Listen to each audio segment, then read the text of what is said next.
सब ऋषि इधर से उधर से उधर से उधर से ऑटोमेटिक हर जगह से चल पड़े, चले चलो उस राजा को बचाएंगे। कोई जा रहा है स्वर्ग लोक में, कोई जा रहा है कहीं, कोई जा रहा है बैकुंठ में। भगवान उसे सब पूरा तो उसे बचाना है। अब बताओ, उसे पता नहीं है मुझे कौन कौन बचाने के लिए फिर रहे हैं, लेकिन उसे बताओ देखो ऋषि मुनि भी बचाने के लिए तैयार हैं, भगवान भी बचाने के लिए तैयार हैं, और उसे खुद पता नहीं। जब धर्मात्मा कोई होता है तो उसको सारी शक्तियाँ उसकी रक्षा करती हैं।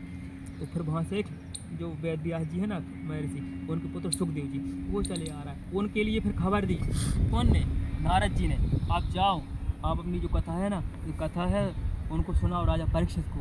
राजा परीक्षित के 7 दिन के जीवन बचे हैं, वो कथा सुनेंगे तो अमर हो जाएंगे। अमर यानी शरीर तो त्यागेगा, वो सुन के वो अमृत को प्राप्त हो जाएंगे। अब वो कोई वो दूसरे ऋषि, एक ऋषि चले गए अमृत ही लेने के लिए, कहीं ये अमृत दे दो, हम ये अमृत हम पिलाएंगे उनके लिए, तो अमर हो जाएगा, तो वो शराब काम नहीं करेगा।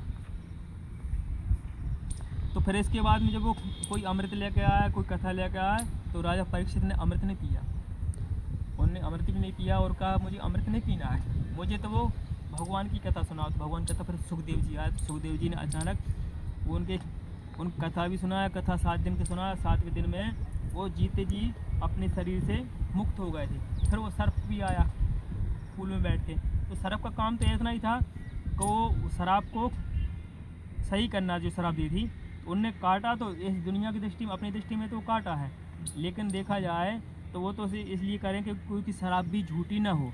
वो करने से उसका शरीर का त्याग हुआ, लेकिन आत्मा उनकी अमर हो गई, और अमर होकर वो साक्षात मुक्त हो गए थे। क्योंकि जीते जीवन ने कोई भी चीज़ की कामना नहीं करी, ना पुत्र की करी, ना राज की करी, ना ही पत्नी की करी, ना ही सुख की करी, ना ही कोई पुण्य की करी।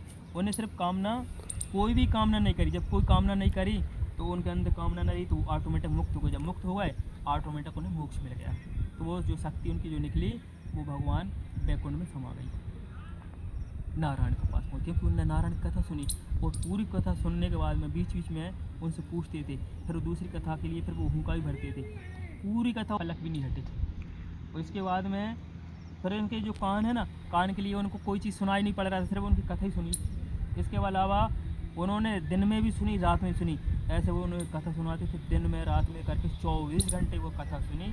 7 दिन की कथा भी पूरी हुई। यानी कि भगवान के विष्णु अवतार के पूरे अवतार बताए, शिव उसमें शिव कथा भी बताई।